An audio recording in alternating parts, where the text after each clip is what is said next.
If everyone's happy with that, I'll pass over now. Thank you very much. Thank you very much, Chris. I'll just kick off. I hope you can all hear me well. We can talk about the course itself later on with Ian. I've prepared your morning entertainment, and I'm going to do a talk for about 25 minutes that is partly philosophical, partly provocative, and hopefully introducing some of the paradoxical perceptions around technology and digital transformation. But first, I would like you to imagine the scene. It is 2 o'clock in the morning. A policeman sees a drunk scrambling around on his hands and knees under the street lamp. The policeman demands to know what the alcoholic is doing.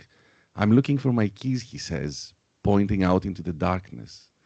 So why look here? Asks the policeman. Because this is where the light is. Now, the policeman has learned what every drunk already knows. Lamp posts are there for support, not for enlightenment. Like drunks, but of a different kind, rather of a digital kind.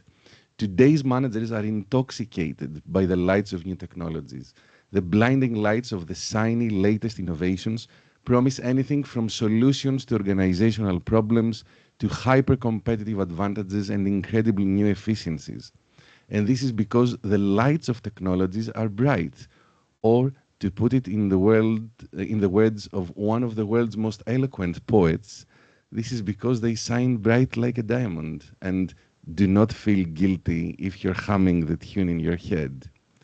From artificial intelligence to blockchain to quantum computing to 3D and 4D printing, everything looks appealing to organizations. But do not be fooled.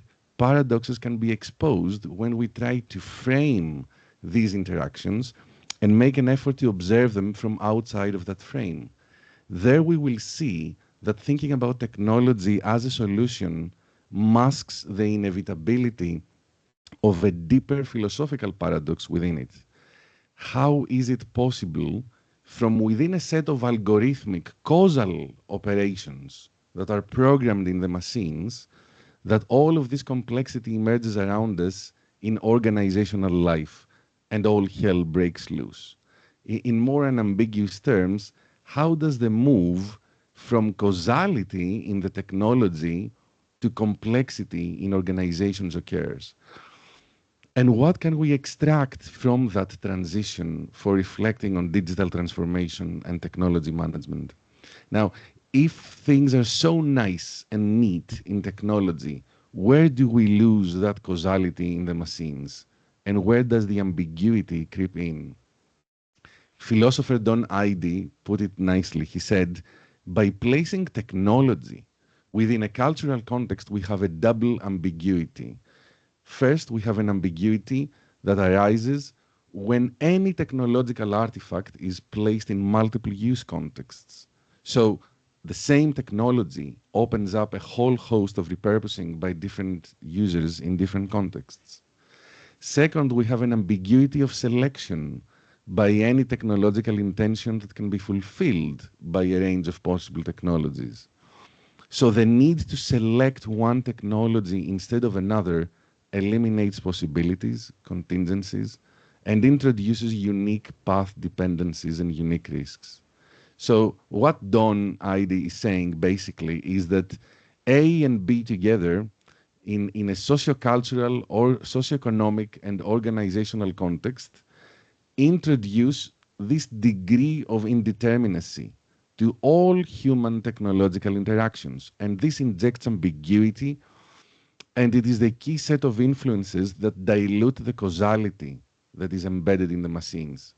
So ultimately, we're left with the complexity within the organizational context. The end result is quite simple, like a scene from, well, the I've lost the name now for the House of Dragons, and any sort of mythical kind of situation, because what happens is that the beast that is the broader information system that needs to be managed, the beast that we can briefly call technology in organizations cannot be controlled in the causal sense. Because of these factors that introduce these ambiguities, digital transformation in businesses feels like releasing the Kraken.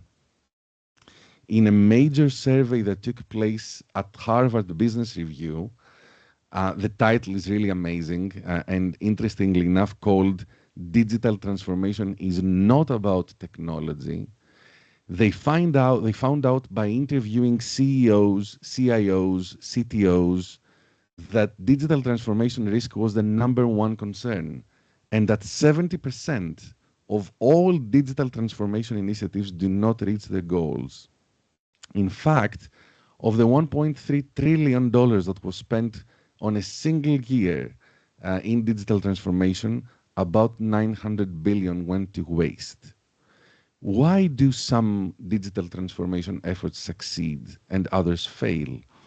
Now, fundamentally, it is because most digital technologies provide possibilities for efficiency.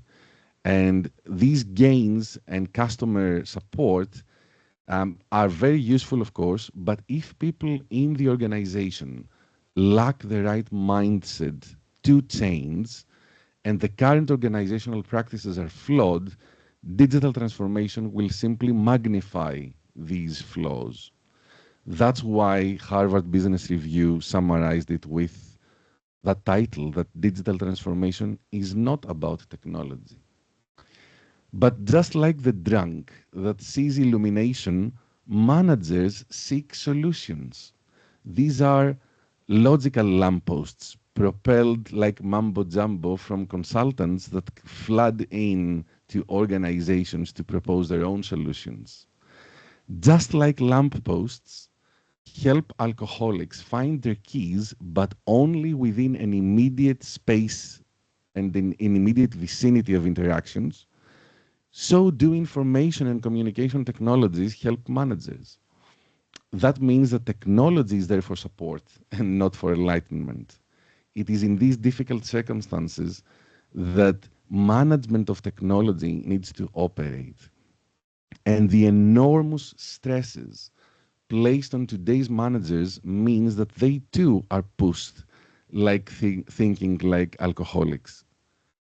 But their alcohol is management methods, because whenever the latest consultancy lingo is propelled into the social sphere, or some business guru projects a self-projected illumination and comes up with the latest framework, the latest matrix, or the latest methodology, a management congregation sits comfortably below that lamppost until the next methodology.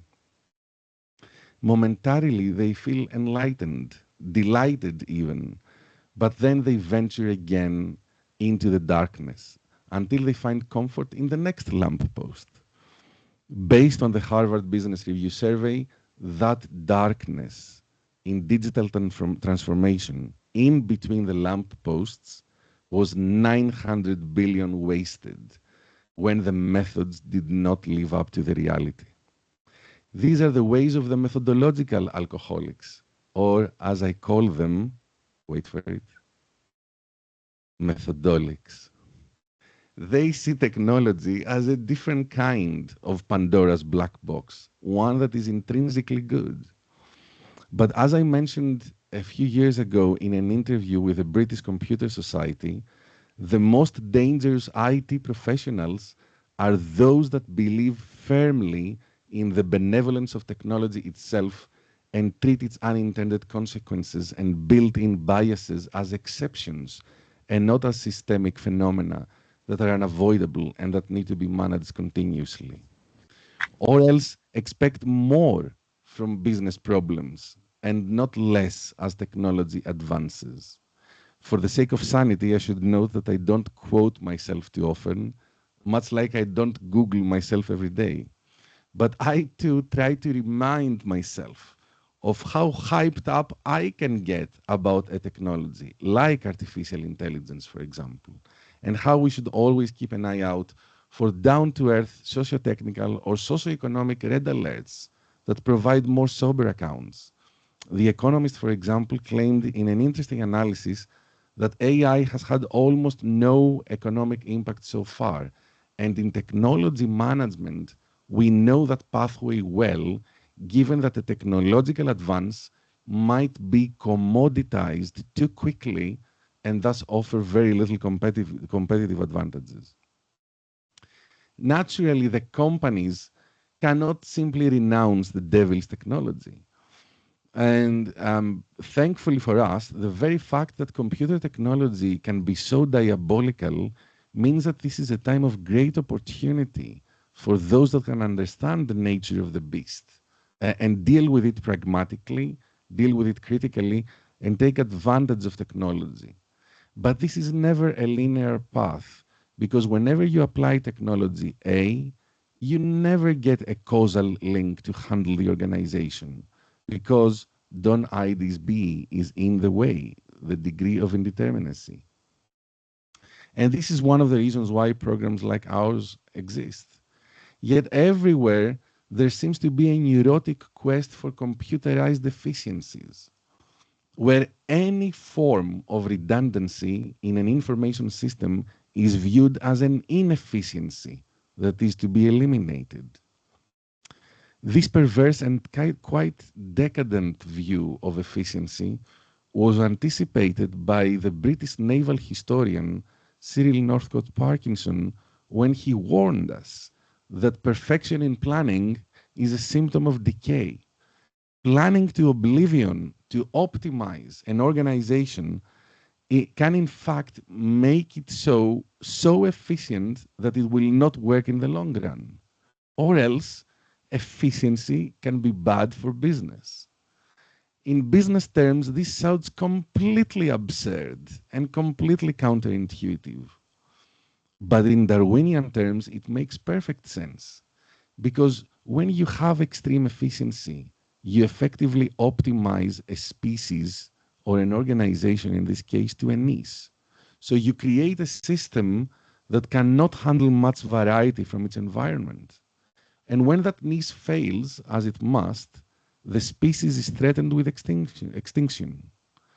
This is because it has become so efficient within a particular context, within a particular ecosystem, that any changes to its broader environment might destabilize it completely. So, in a similar way, many managers see technology like Rihanna's sparkling diamond. They adopt and implement technology as a solution propelled by consultants and all sorts of IT gurus. And what do they end up with? They end up in many cases with nothing more than computerized bureaucracies, endless electronic form filling, and in a PwC survey, it was shown that in fact we spend in excess of 40% of all of our working lives answering emails. Even email now serves a different function. From a simple and efficient communication tool, it has become a bureaucratic backup and a defensive weapon, a way to cover your back when something hits the fan. Now, the hard reality is that information systems are non-linear blends of people, processes, and technology.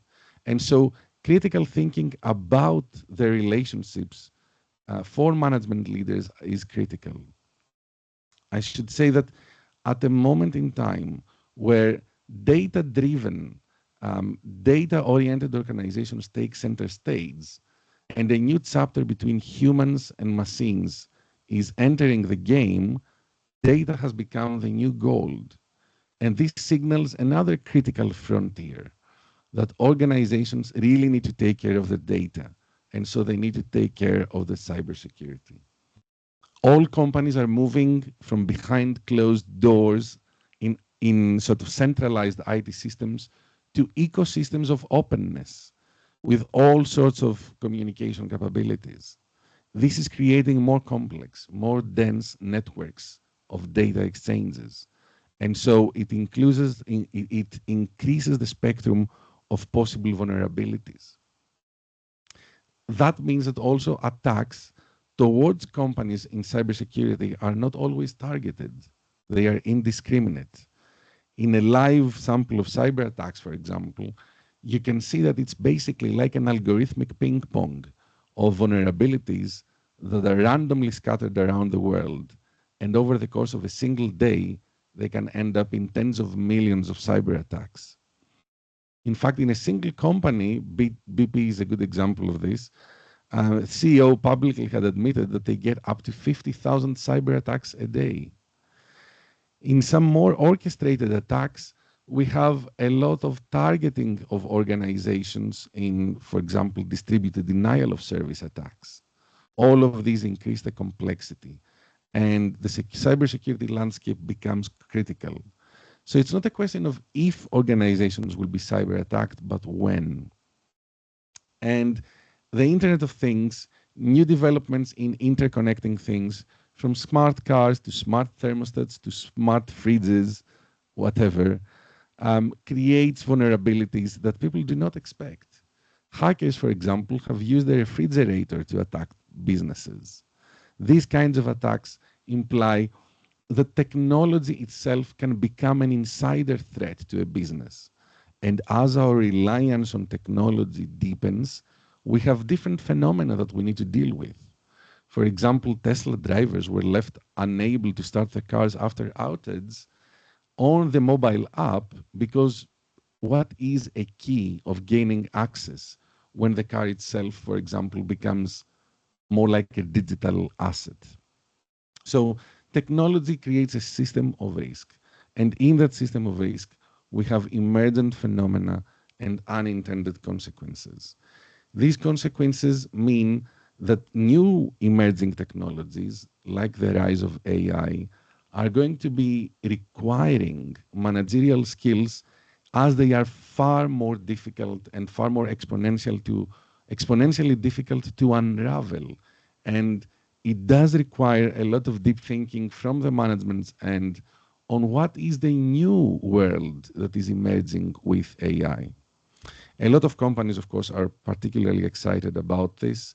And I've got a few examples that I'm going to walk through very quickly and finish the talk with an automotive example, just to illustrate some of that variety as it is coming in from the business perspective. Netflix, for example, is using deep machine learning. Sorry, let me go back. Netflix uses deep machine learning to promote and in many cases to develop prototypes, designs, implementations, evaluations before launching any new developments. Smaller companies are using sub-technologies like computer vision in order to navigate an autonomous technology. Big manufacturing organizations are using predictive maintenance with AI and basically wiping out engineering jobs and maintenance jobs as machine health or maintaining their machines is becoming AI predictive. And so supply chain reliability is coming into the picture here as well. Others optimize shipping with logistics costs falling by 7.5% with AI. By using visual inspections at the stage of manufacturing, in some cases, and this is a great example from Amgen in pharmaceuticals and healthcare packaging in particular, they cut the false rejections of the machines by 60% by developing more advanced ideas. Others are doing sensorized tools, AI-enhanced operations and inventory management, analyzing samples for more accurate prognosis or diagnosis, or using custom conversational agents and natural language processing to embed into customer interactions, AI-based chatbots in the main. And of course, industries like banking are looking for customers, fraud detection, money laundering control, and the banking of things. Where does that leave the automotive industry? It will be hard to tell, but one of the things I wanted to raise as an example is that this kind of change is going to be quite different in the sense that it is never about a single industry. We have to look at the functions behind it and how technology is reshaping both the functions and the organizations that support it. For example, as we're moving from manual driving to autonomous vehicles, We're changing the business model completely. In a manual driving business model, you have to own a car, you need driving insurance, you need to repair it, you have legal liability if you get into an accident, you need to have your MOT done. Driving skills, perhaps a bit more mundane, time and attention that goes into this. But will these things crumble when we move to AI-powered autonomous vehicles as a new business model? There might be no need to own a car. Autonomous vehicles can be driving themselves around. So we have transportation as a service that becomes available, and a different kind of economic value becomes unlocked. Of course, as the average car remains 22 to 23 hours parked and underused, we're talking about something that is extremely underutilized and therefore has a gross inefficiency at the manual model. But in the new business model, that utilization can be unpacked. So if cars can drive themselves whenever they're not charging, if we talk about electric vehicles for a moment, then a car really becomes a digital or a physical asset, both actually. And the car itself, as a digital physical asset, can participate in economic activity, moving people, transporting goods. And there's no need to have parking, for example, anymore in city centers, just drop-off points. These new business models of AI-powered autonomous vehicles, and if we take just one example of this and project a world where there's no need for parking in city centers and we have purely autonomous vehicles, then additional effects come into the picture. Real estate value changes. Car insurance industry will look radically different. The transportation sector and transportation of goods can be massively decentralized. We can move to models with mobile office car hubs that allow people to work in transit. So the addition, if you like, and it's never an addition, of AI in the automotive industry would create a structural change that is not restricted to that single industry. This is globally a $2.95 trillion market. And I think not the gamble necessarily, but the stake for the companies is to see and try to realize what the ripple effect from these emerging changes could be. For example, we could be having, if we're moving into the future of autonomous vehicles, transportation of office pods that are being rented and you can be moving and being transported while you do your work remotely. Or you can have a privé transport lounge, emergency response pods, or delivery hubs.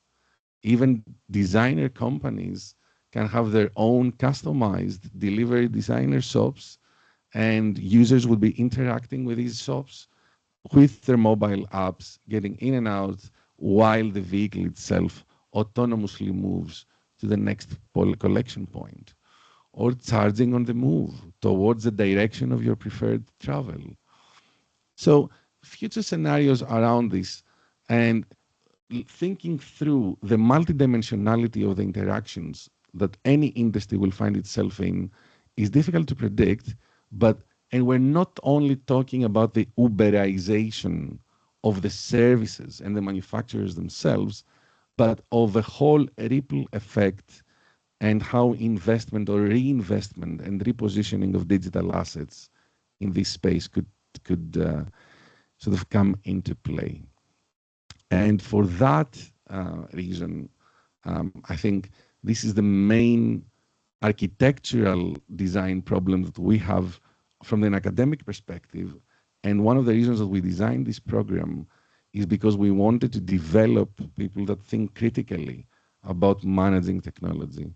And one of our most wonderful students that has ever joined the program and has taken some of the top level ideas and implemented them in his company is Ian, of course, one of your lovely members, who has taken really a much wider spectrum of ideas than we could have ever hoped for, and actually implemented them in the business, from cybersecurity awareness to virtual reality to new ways of organizing work and to new ways of actually communicating within the organization, and many, many other initiatives that Ian can speak about. So with that, I'll leave you to Ian, and Ian, over to you. Thank you. I've seen most of that a number of times, and it still fascinates us. So thank you for that. I hope that that really resonated with me, and I think I'll go, before I start presenting, I'll go to the reason I'm supporting this course and the reason that they enrolled in the first place. So around 2.5 years ago, our business, as a senior team, we decided, we knew that digital transformation was the way to go. We didn't fully understand it or anything like that, but we knew it was something we had to start on from a competitive point of view. So we struggled a bit after COVID, as a lot of us did. We knew we needed to diversify the offerings that we offered our customers and prospective customers. You see my presentation now? Yeah. Yeah. So we knew we had to do things a little bit differently, and I was fortunate enough. I came from an operational background, so I managed our contacts with Nissan, with Komatsu, and others, and so I've got a lot of operational experience. You're not in presentation mode, if that matters. Has it gone off again? Has it? Thanks, Tim. Yeah, so I was fortunate enough at the time to be having surgery. That sounds a bit strange, but it gave us an opportunity to review our work. You can see the slides, but it's like kind of it's not in presentation mode, but it'll work. 3 screens open at the moment. Yep, that's the one. Yeah, perfect. Perfect. Yeah. So I had plenty of time to review what courses were out there. I certainly didn't go into it with the intention of enrolling on an MSc. And there's a video on the website for the course, which is a Q&A session, which when I watched that, it resonated with what I wanted to do and what I needed to achieve. And I think ultimately where this course stands out from others is it's rooted in the business world. So it gives you a really good understanding of a number of things. So it helps you understand how the technology interacts with the business and how you manage that. It's allowed me to position myself between the technology and the business. And one of the things that stood out from the very beginning is, with the ever-evolving nature of technology, you need to be in a position where we can manage it, whatever it is, strategically, and how to deploy it, which this course gives you. It gives you a broad and deep understanding of the subject matter. It helps you protect your business against the challenges. It's allowed us to develop a digital strategy and align that with the IT strategy and the corporate strategy that we have. It's developed systems thinkings within the business. And it's as we finish the final slides on there, it's give us an understanding of disruptive technologies and how that can impact the business models that we have and our customers. The one that we've just discussed there, from a supply point of view, from a logistics point of view, that fundamentally changes the way we operate. So having forethought of that and understanding of how that might affect us has been really important. From a personal point of view, aside from the value that doing a study of this level has brought, it's really opened my mind to a systems thinking way of dealing with the complexity of technology. It prepares the business for managing technology in general, as I've kind of touched on. We understand the failures and the risks of technology. It's instilled a continuous learning philosophy in the business. And I think, but ultimately, the biggest change from a business level is it now supports everything that we do. Every business opportunity, every business improvement activity involves digital transformation, involves the use of leveraging technology. We've developed so many different services, which I'm very conscious of time. I'll flick through a few in a second. We've been able to transform data and information on an enormous scale, introducing data science, data engineering into our teams. It's hugely enhanced our unique selling point within the sector we work in, and give us tremendous competitive advantage. It's improved our brand image. So I think if you go back 5 years ago, I'll jump to a slide actually, which will which will demonstrate this a bit more. So historically, that's what our company did for since 1990 in the UK. We did third-party logistics, warehouse, and receiving. That's changed over the last 2-3 years. We have digital solutions that we offer now, training technology. We use gamification in training in immersive situations. We have data and analytics in the business. We offer software as solutions. We have a full list of training offerings, which we now do. And we also do consultancy in logistics engineering and digital transformation. So we actively support other businesses in developing strategies and roadmaps for what they do. So I think, as I said, if I got a quote from our MD, digital transformation has fundamentally changed our business dynamics. We've evolved so much in a very short period of time. And as we touched on earlier, some of the things that we're being able to develop and add in is we now have a strategy for the business, which is very simple. So, we have a strategy in place which is about increasing our strategic position and operational effectiveness. We have something that underpins that in terms of how we deliver that. So it's difficult at times, certainly from a strategy which is new to the business, in allowing the teams and the rest of the business to understand that. So we've now got, very clear kind of subheaders to what we're trying to deliver in the terms of building up collaborations, focusing on long-range technology, understanding the external environment to the business, which is developed from a systems thinking perspective, converting data and information, understanding our customer and competitive strategies, not re-engineering work. And I think we saw it on a slide earlier about computerized bureaucracy. We're very, very clear on what we're trying to deliver within digital transformation. I won't go through this in any detail, but we've aligned it to the midterm plan for the business as well. So how we leverage the technologies to support what we're trying to deliver on a mid-term point of view. And there's a number of ways we could have approached this. At the very beginning of the project, we created an autonomous department. So I came away from operations altogether. I managed the logistics engineering for the business, digital transformation, the data science teams, and our IT teams. And that's allowed us to take an approach where we're not necessarily interested in technologies which are going to make us money now. It can be more explorative in nature, so it helps us further down the line. So I would highly recommend, and obviously it depends on your business, having that autonomous department which allows you to develop these skills and look further out than just what's going to give you efficiency or cost saving improvements now. I think it was touched on earlier on, and something which resonated with me, and it resonates certainly within the Automotive Alliance group, is that when we had our Automotive Alliance digitalization group, it was a room full of IT managers or a room full of manufacturing directors. And for me, in my experience thus far, it's the wrong person to be in that. And I think where this course is really supported is that role in between, to bridge the gap between IT, which simply enables the business to do it in operations.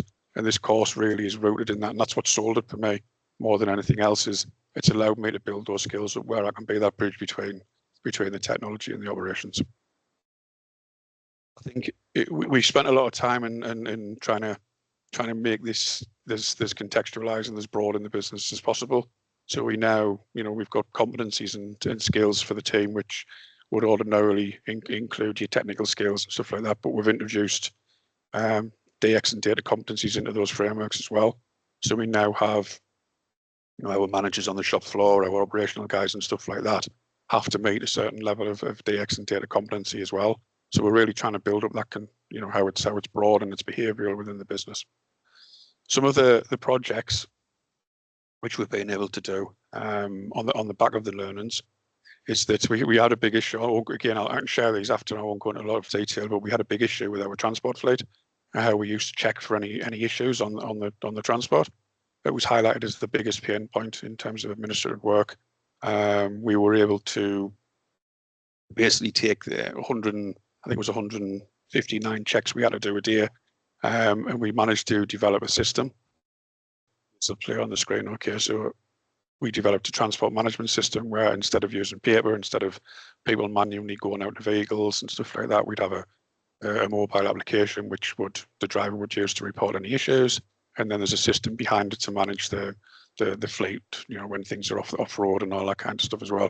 And we've been a lot of things like this, which have added huge benefits to the business, learnings, and also from a visualization point of view, we've got so many different dashboards and analytics now in the business, which give us the information that we need to make the right decisions on the back of it.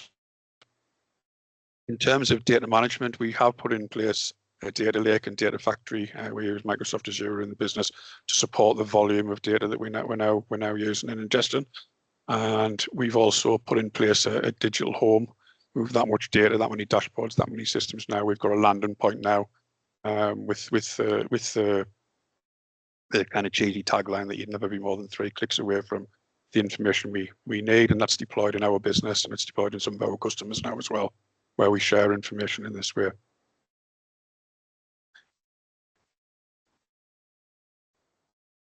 So one of our biggest starting points, I think I mentioned this when we spoke on the digital panel a couple of weeks ago, this is one of the first projects that we did. And this was around the area of the business where the data that we were using was probably in the worst condition. So we took over 60, I think it was 65 different data sources, cleansed all that data, automated all that data, and give the business and the customer a suite of dashboards and information, which is now pushed to them using that digital home, taking something which would take hours, and I think one was interpreting data their own way. Our customers, their managers were coming into the business an hour and a half early to prepare data, and we've now got this pushed out in the business. And it's a great example for me, and I talked earlier about it becoming behavioural in the business.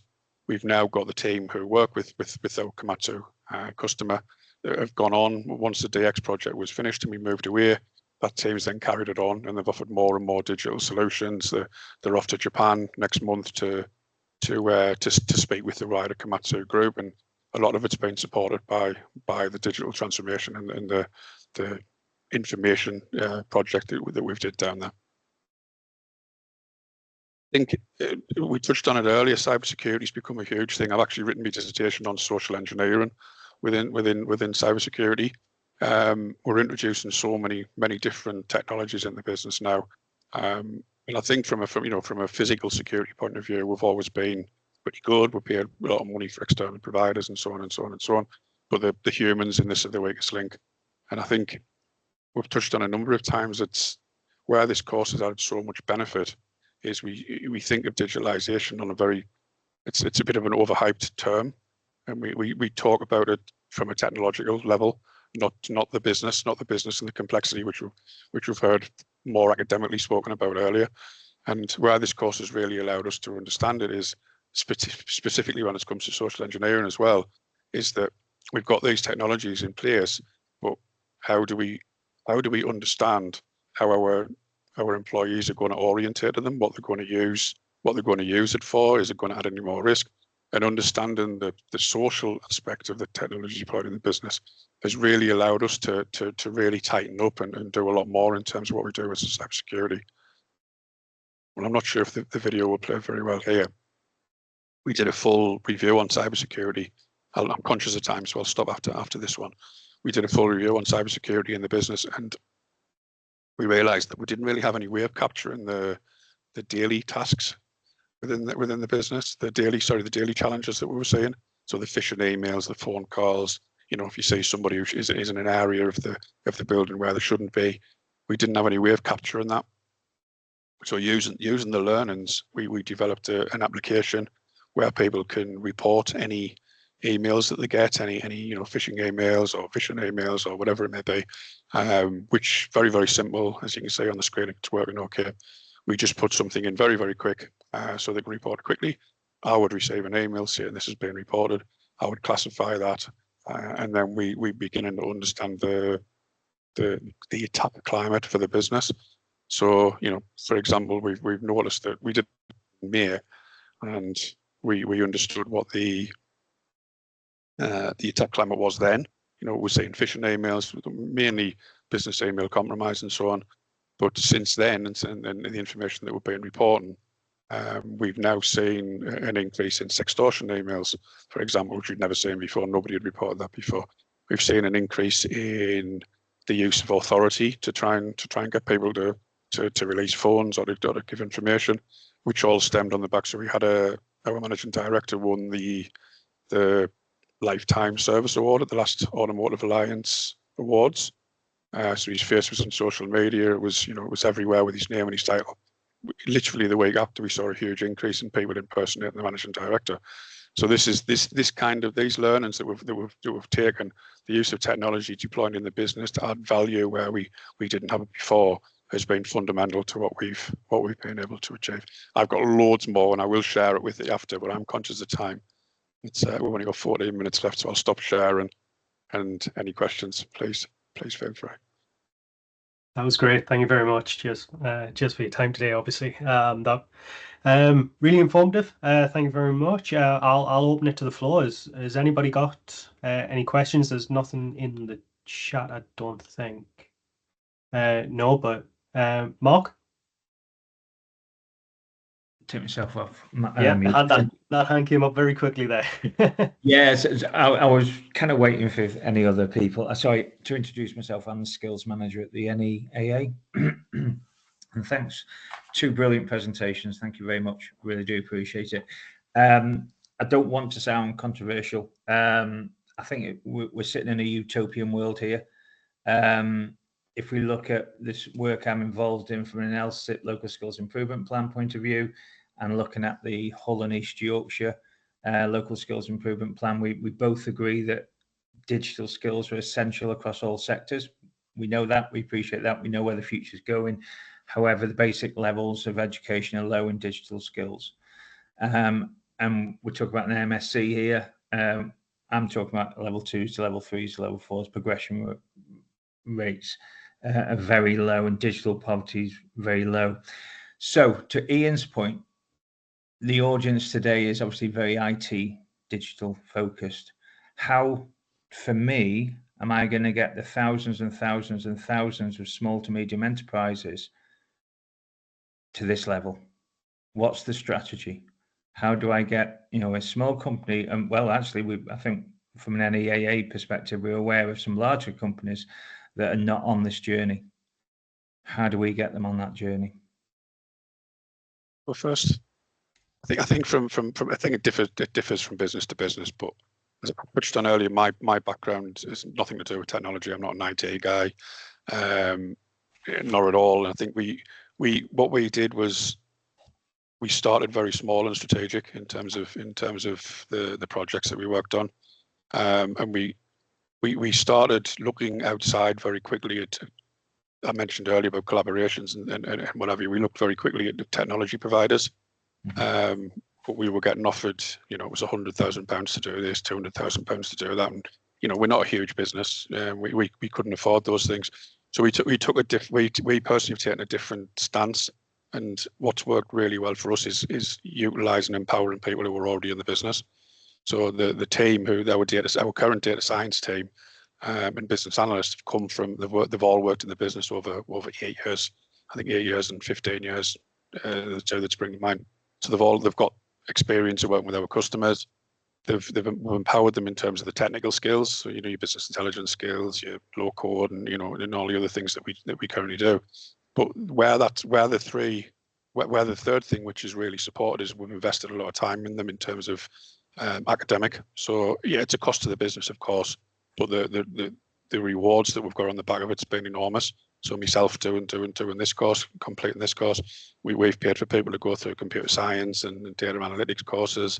Got a person who are IT managers doing a cybersecurity MSc now as we speak.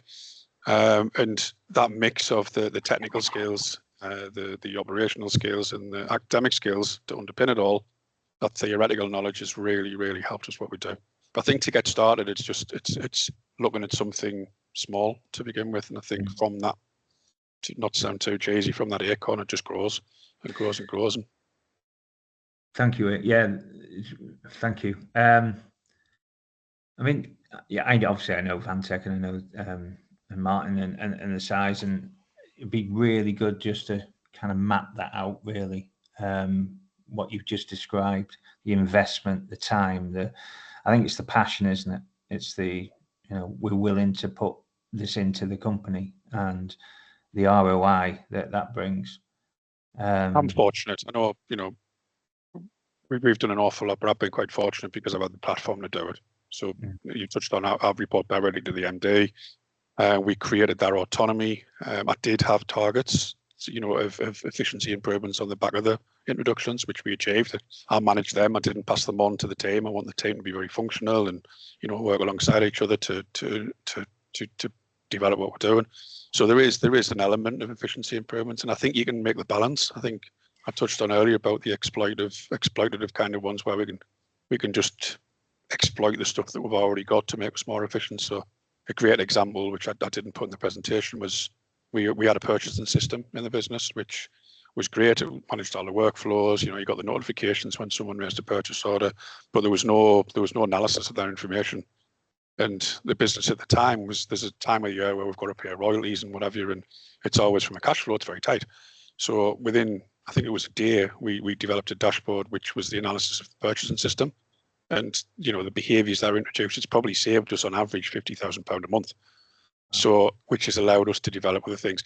There is a difficulty, and I think this is something I've struggled with and continue to struggle with, is you make these efficiency improvements and it doesn't equate to taking one head out of a business, or they're all bits and so you've got to try and understand where, if you're going to invest in this, if you want to make money back, you've got to be clever, and it's difficult to understand the degree of digital transformation that you're putting in and whatever. So it's a balancing act, but yeah, I'm fortunate because I've had that platform where I've been able to learn from the university and develop it in isolation. Cheers, Ian. Thank you very much. Thank you. Cheers, Chris. Yes. Just to add very, I don't know who it is though. Just to add very quickly to that, I just wanted to mention that I think the critical reframing of how digital transformation should be thought goes back to what Ian said about building that bridge. And that is the paradigm change. For too many years, and rightly so, because we were in a different kind of situation, technology had always been sort of thought of as something for the IT team. But it's getting so far deeper into the business, and it has such a strategic positioning, that, and this is why our program is so far away from computer science as it can possibly be. We're at the business school. This is a conversions masters. Anyone can do it, literally. So in terms of it's just the appetite for learning and the sort of rethinking that what you're trying to do is to build a bridge between what's happening at operational level in IT and what should be happening at the business and strategic level. And you need people in between the two to both construct that bridge and allow people to cross over from one end to the other, and therefore create that synergy. And I think that's the major shift in the mentality. I mean, of course, I should say that Ian's case is quite unique because he's had all the appetite and he's taken a wide variety of concepts. But I should stress that these are high-level concepts in the sense that they are purely business concepts. And he had a few of them, like ambidexterity, for example. And some of them may sound academically fancy, but once you get into the learning, and we have case-based analysis in many cases, we study companies about how they do it. And we rely a lot on case-based studies and give flexibility to the students to really select their own ways of and their own topics for whatever assignment they have. So a lot of it is down, I think, to appetite and business appetite, but more importantly, I think it's the spirit of experimentation. And as Ian said, you can start small, develop something, try to see where are the major pain points. I loved the example with the fleet. And how that moved from an electronic bureaucracy to just a simple two-step up, where drivers themselves are, relieved that this is now how they're interacting. with this new process, and they don't have to go through all of that painstaking previous bureaucracy. Right? So a lot of it, I think, is just trying to remove obstacles and utilizing technology to serve an objective, rather than just simply buying technology or procuring technology and leaving it there for the users to figure out, or for the IT department to figure out.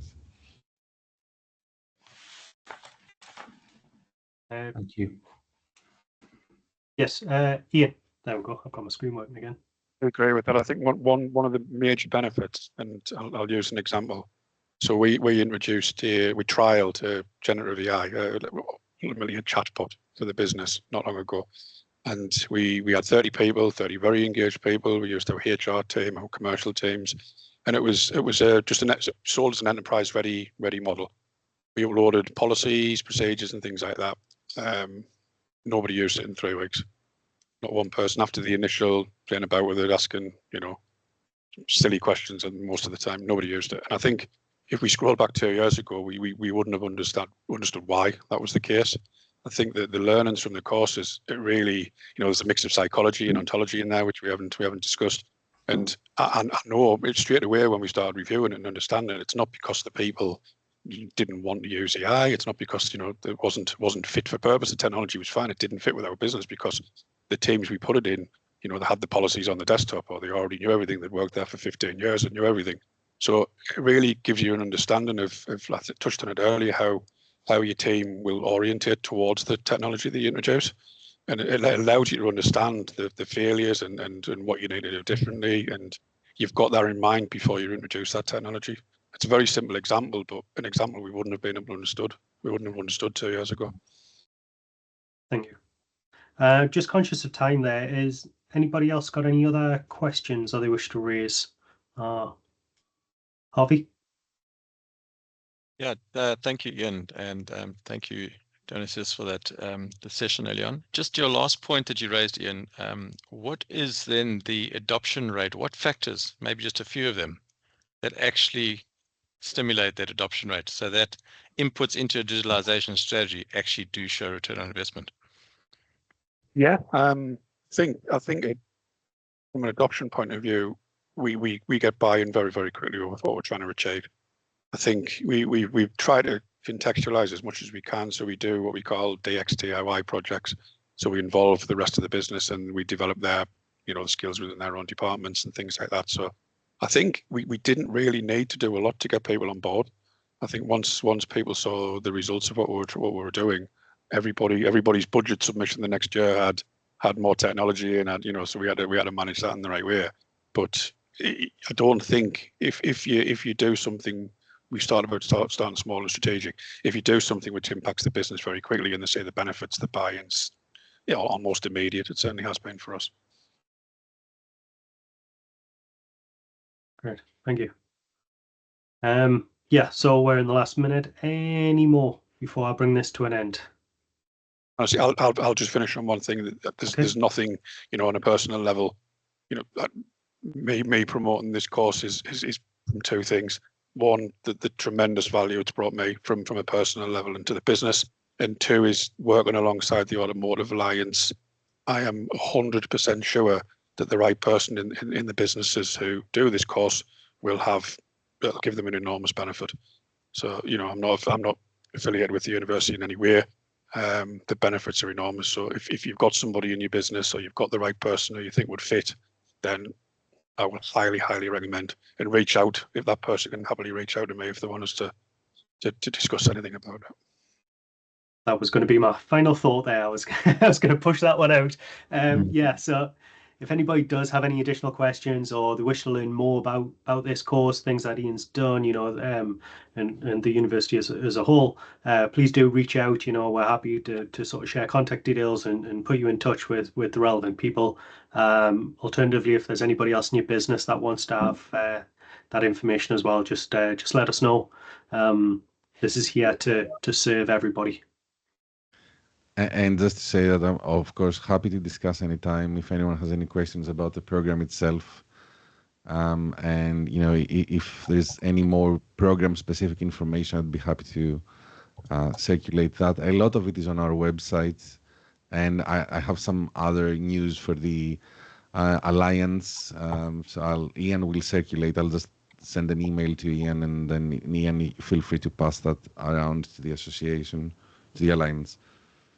Fantastic. I'll collate everything at the end, put some notes together and get that circulated to everybody that's obviously on the call and those that were registered as well. But yeah, I just want to say thank you very much for everybody's time today, the speakers as well as the attendees. Great. Thank you, everybody. Cheers, guys. Thank you all.